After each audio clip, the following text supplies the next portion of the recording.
For a few years in the 1970s, the Mr. Asia Syndicate made millions. Heroin creates its own market. It acts like a form of plague. Until jealousy, betrayal and murder brought it all crashing down. Clark would have threatened him. Go and kill him. If you don't, I'm going to kill you and your wife and your son. This is Mr. Asia, a forgotten history. Listen to episode 5 now on iHeartRadio or wherever you get your podcasts. You're listening to the Weekend Sport Podcast with Jason Pine from News Talk ZB.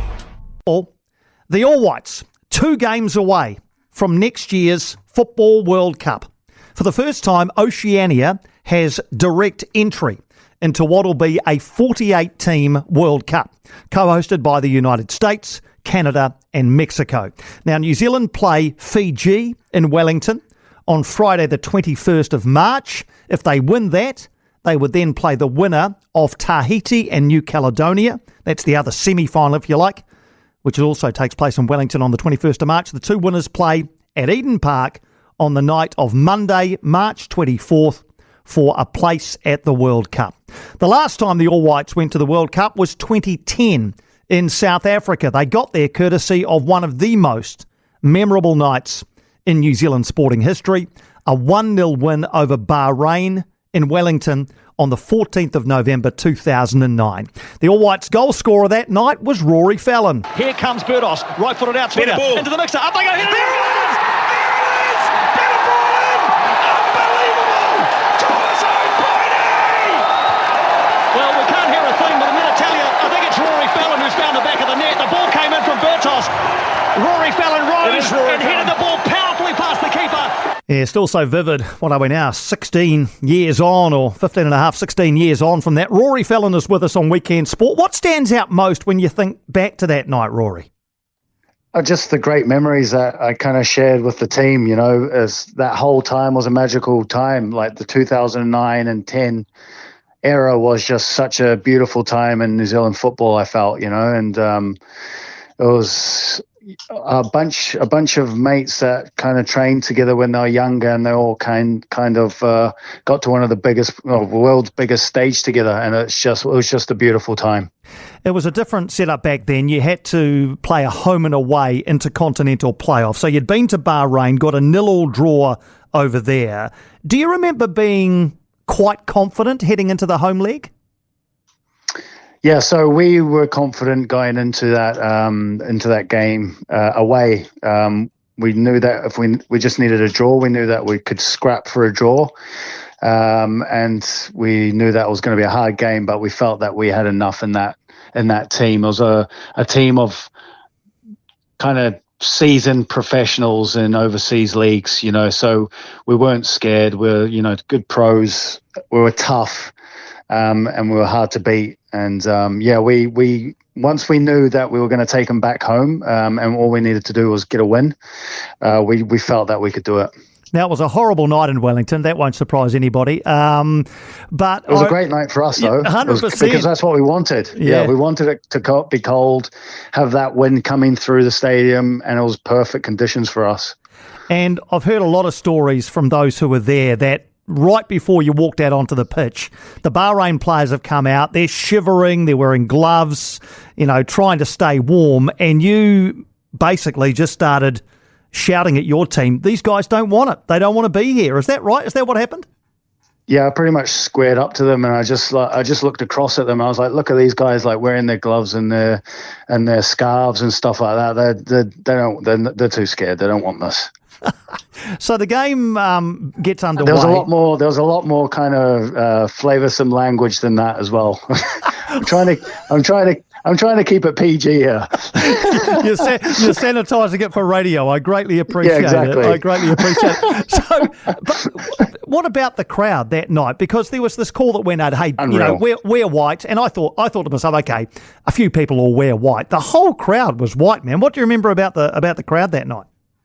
It was electric from as soon as we got in there. I remember even before we got there, the people walking up to the stadium really early, usually that never happens in football in New Zealand around that time, where people walk to the stadium early, but it was almost like that kind of fever pitch and an expectation of this is a big thing. This is something happening. Something big's going to happen tonight. And when we kind of got in the bus and we got through to the stadium, all the there was like massive lines, queues outside the stadium waiting to get in, and just you hear this roar of all the people. The buzz of it was unreal. And then, usually in New Zealand games for warm up, there's no one in the stadium. It was packed. It was absolutely packed.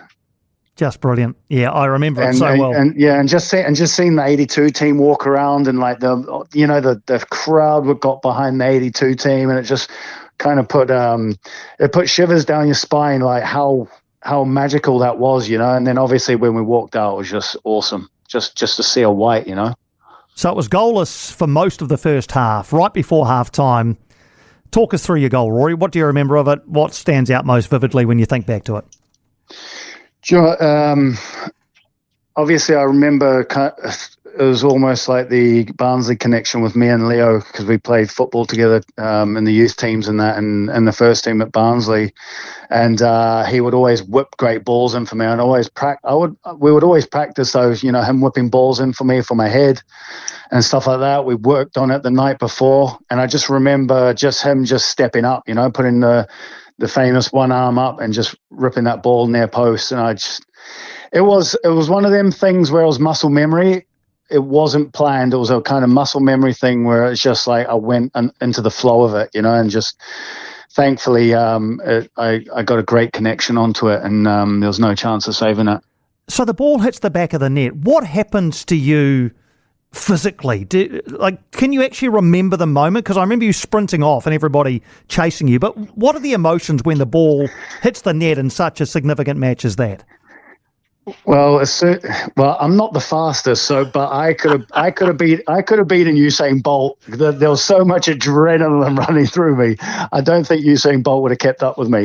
It was just like the kind of the impact of that goal when it went in, and the kind of roar of the crowd. It was just like unforgettable, and it's almost like such a high that it's just you can't even contemplate how euphoric I felt at that moment. It was like all those years of hard work with my dad in the mornings and overseas, kind of fighting and scrapping away. And then you have this beautiful moment where it's just like, I'm going to enjoy this moment. And I did. So you're going at halftime, you're 1-0 up, and then early in the second half, Bahrain are awarded a penalty. Now, if the match finishes 1-1, they go through by virtue of having scored a goal away from the home. So as Adnan, the Bahrain player, squares up to mark past him for that penalty, what are your emotions at that time? I was actually on the halfway line praying.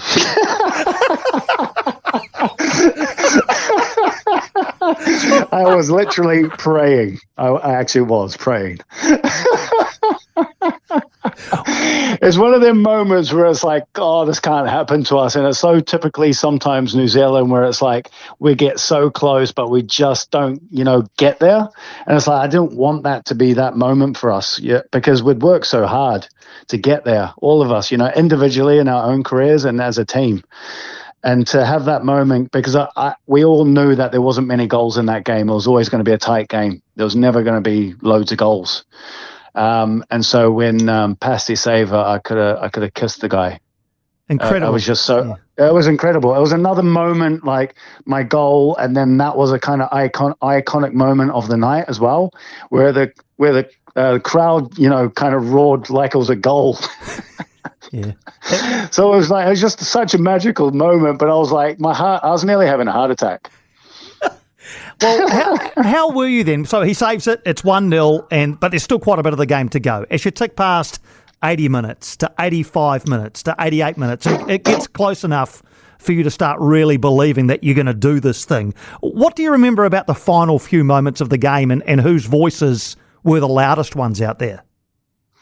I think everyone was just screaming at each other kind of to kind of come back and to defend and stuff like that. We got the whole team back and just defended for our lives. Obviously, when you're up, especially in football, if you're up like that, the team has to kind of press you and try to put pressure on you to try and get that goal, you know. So we knew if we were going to concede there, we would have been done for. So we pretty much defended for our lives. And I actually remember the moment where there was an actual free kick, and one of the lads got a head onto it, and Pasti got the save. The header wasn't great, but it was like, you know, those types of moments in football, they can really kind of do a lot of devastation to your team, you know, because it's all you need is one moment. So it was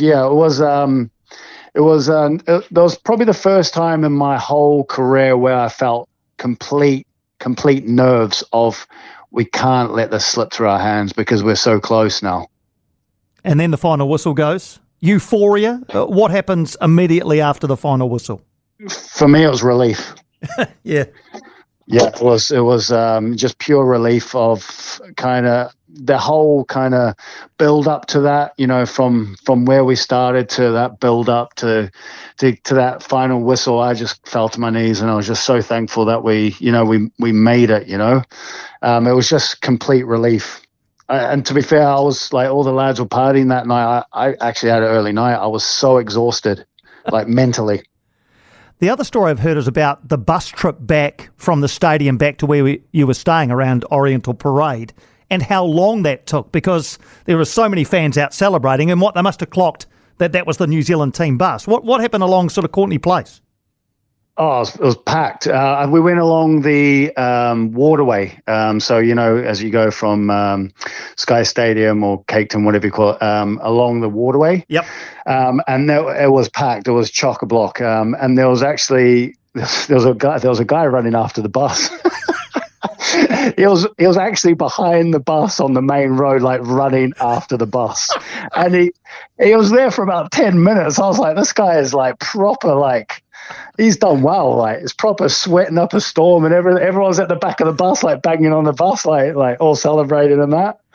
And like, you could see the pure joy in the guy's face. And he's out there somewhere in Wellington, you know, and you always have that memory. And I always have that memory of that guy running after the bus. It was brilliant. It was just one of those great moments, you know. And what this all led to, of course, was 7 months later, you went to the World Cup in South Africa, an unbeaten campaign with draws against Slovakia, Italy, Paraguay. What a moment in any footballer's career to go to a World Cup. Very few New Zealanders have done it. You know, what was it like going to a World Cup? It was surreal, because all I ever wanted to do when I was younger, I had two dreams, was to be a kind of a top pro, and the other one was to play in a World Cup. And I didn't ever think I'd ever get close to a World Cup. And so to have that dream come to reality, it was kind of surreal, because as a kid, you always dream about playing in a World Cup, and when you're outside playing with your mates, you pretend it's a World Cup, and then to actually walk out into that stadium, in that first game, and that was a kind of another iconic moment with Winnie. But to walk out into that stadium, I was just like, wow, I'm actually playing in a World Cup here, and it's surreal. And a lot of these lads, for me, I have no doubt that we'll get to this World Cup. A lot of these lads will have those emotions running through their heads, that they're potentially going to be in the biggest tournament in the world. And it's, you really understand that when you go to these World Cups, that's so huge. Yeah, it's close enough to touch for the current crop. The pathway, the road there is slightly different from what you went through, but let's hope they can complete the job and head off to a World Cup next year. Rory, love walking down memory lane with you. I get the feeling you'll be reminded about that night until the day that you die, mate. It's something that so many people, me included, just have such fond memories of. Thanks for joining us for a bit of a chat, mate. Thank you so much for having me. No, thanks for joining us, Rory. Rory Fallon there, owner of one of the most iconic moments in our sporting history, November 14, 2009, his goal against Bahrain, taking New Zealand to the 2010 Football World Cup in South Africa. For more from Weekend Sport with Jason Pine, listen live to News Talk ZB weekends from midday, or follow the podcast on iHeartRadio.